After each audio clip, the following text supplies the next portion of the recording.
Kita tes untuk yang 25 cm. Masya Allah.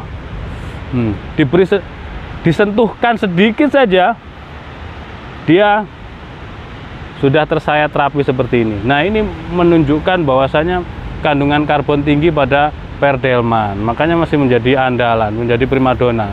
Sama seperti pisau sejuta umat, golok sejuta umat. Apa itu? Baja Wilis. Sama ini. Juga masih langka.